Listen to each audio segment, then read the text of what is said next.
We left off on wild. Once I asked Bob why he didn't want a home. Humans, I noticed, seem to be irrationally fond of dogs, and I could see why a puppy would be easier to cuddle with than, say, a gorilla. Everywhere is my home, Bob answered. I'm a wild beast, my friend, untamed and undaunted. I told Bob he could work in the shows like Snickers, the poodle who rides Stella. Bob said Snickers sleeps on a pink pillow in Mac's office. He said she eats foul-smelling meat from a can. He made a face. His lips curled, revealing tiny needles of teeth. Poodles, he said, are parasites. Picasso. Mac gives me a fresh crayon, a yellow one, and 10 pieces of paper. Time to earn your keep, Picasso, he mutters. I wondered who this Picasso is. Does he have a tire swing like me? Does he ever eat his crayons? I know I have lost my magic, so I try my very best. I clutch the crayon and think. I scan my domain. What is yellow? A banana. I draw a banana. The paper tears, but only a little. I lean back and Mac picks up the drawing. Another day, another scribble, he says. 1 down, 9 to go. What else is yellow?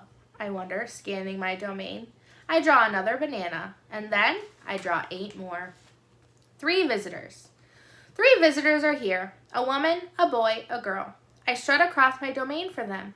I dangle from my tire swing. I eat 3 banana peels in a row. The boy spits at my window.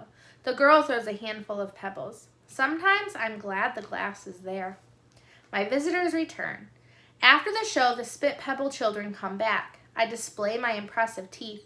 I splash in my filthy pool. I grunt and hoot. I eat and eat and eat some more. The children pound their pathetic chests. They toss more pebbles. Silly chimps, I mutter. I throw a me-ball at them. Sometimes I wish the glass were not there. Sorry. I'm sorry I called those children slimy chimps. My mother would be ashamed of me. Julia.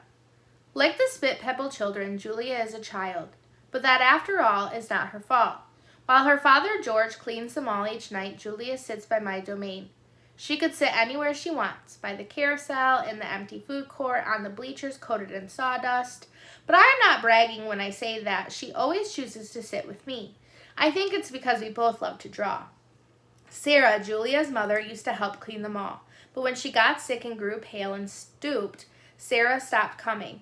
Every night, Julia offers to help George, and every night he firmly says, Homework, Julia. The floors will just get dirty again.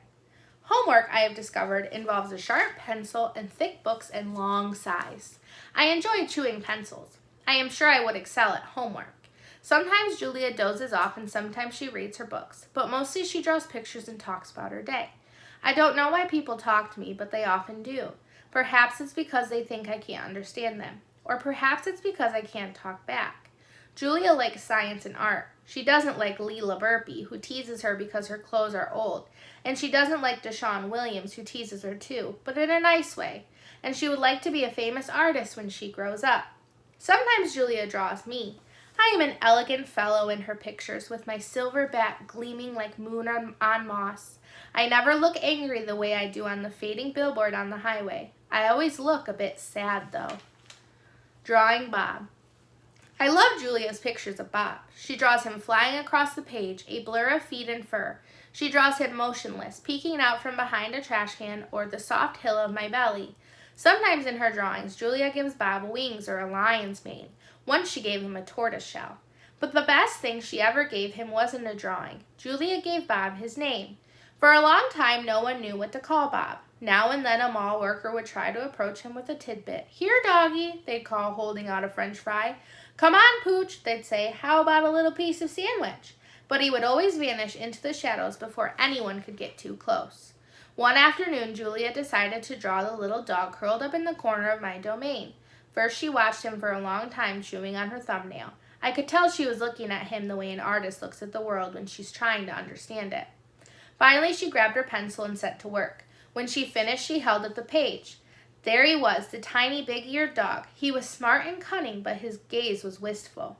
Under the picture were 3 bold, confident marks circled in black. I was pretty certain it was a word, even though I couldn't read it. Julia's father peered over her shoulder. That's him exactly, he said, nodding. He pointed to the circled marks. I didn't realize his name was Bob, he said. Me either, said Julia. She smiled. I had to draw him first. Bob and Julia. Bob will not let humans touch him. He says their scent upsets his digestion. But every now and then I see him sitting at Julia's feet, her fingers moving gently just behind his right ear. There they are. Mac. Usually Mac leaves after the last show, but tonight he is in his office working late. When he's done, he stops by my domain and stares at me for a long time while he drinks from a brown bottle.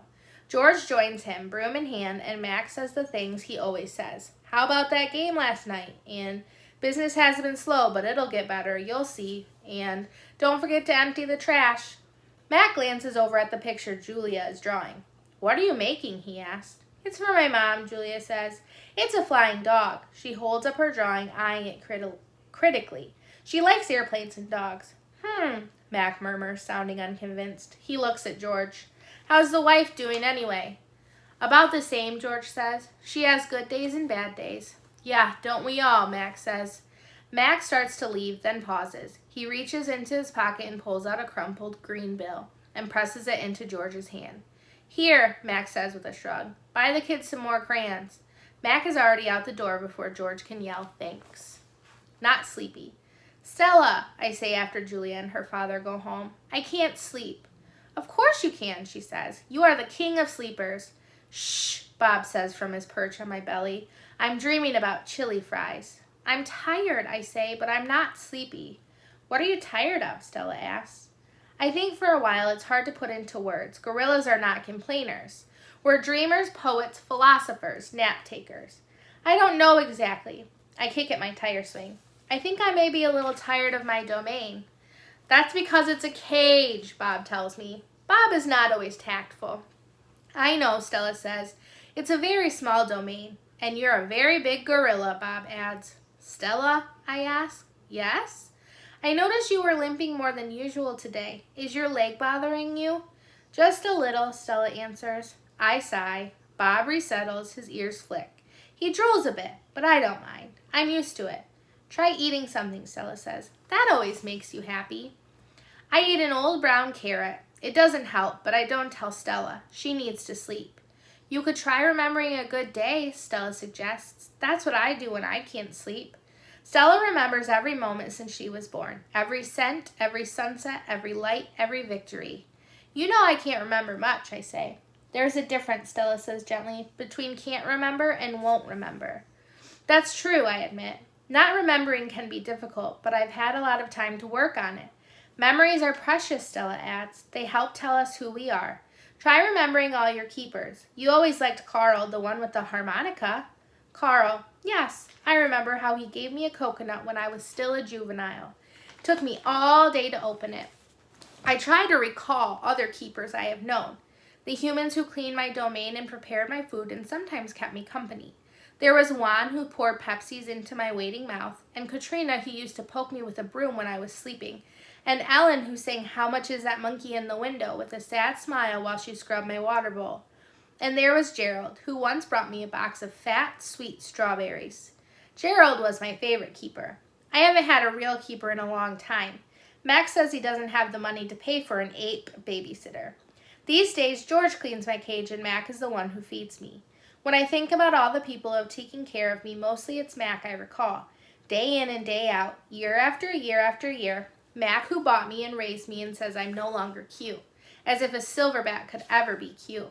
Moonlight falls on the frozen carousel, on the silent popcorn stand, on the stall of leather belts that smell like long-gone cows.